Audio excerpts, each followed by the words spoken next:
Akibat pandemi COVID-19, anggaran untuk kegiatan di pemerintahan Kota Pariaman termasuk di Dinas Pariwisata berkurang.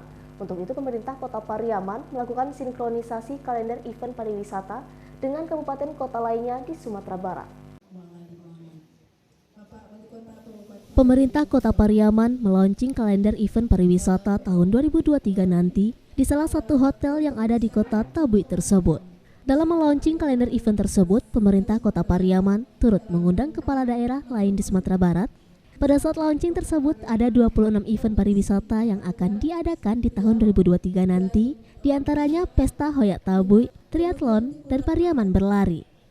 Dengan terbatasnya anggaran dan sumber daya, akibat pandemi COVID-19 beberapa tahun belakangan ini, maka pemerintah Kota Pariaman memaksimalkan kegiatan dengan melakukan sinkronisasi dengan event pariwisata yang ada di kota dan kabupaten lain yang ada di Sumatera Barat.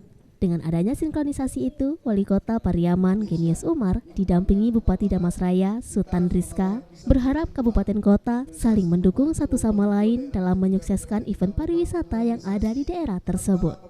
Sementara Bupati Damasraya Sultan Rizka mengatakan untuk sinkronisasi event pariwisata, mereka akan mengadakan pertemuan lebih lanjut dengan kepala daerah lainnya yang pasalnya dengan pariwisata diharapkan ekonomi masyarakat lebih baik seperti di Kota Pariaman.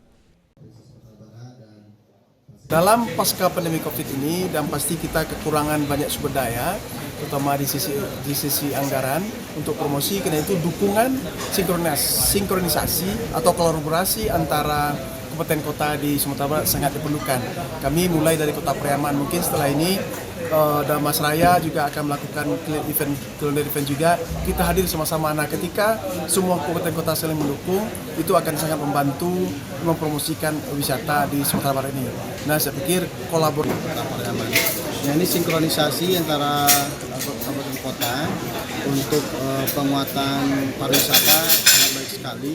Dan ini akan ada pertemuan lanjutan yang akan memperkuat ini. Dan kita ketahui sesuai tadi saya sampaikan bahwasanya kita penuh dengan kelebihan-kelebihan, pertama alamnya, makanannya, dan kegiatan-kegiatan kemasyarakatan sosialnya sangat. Dari Pariaman, Sumatera Barat, Eka Gus Priadi, iNews melaporkan.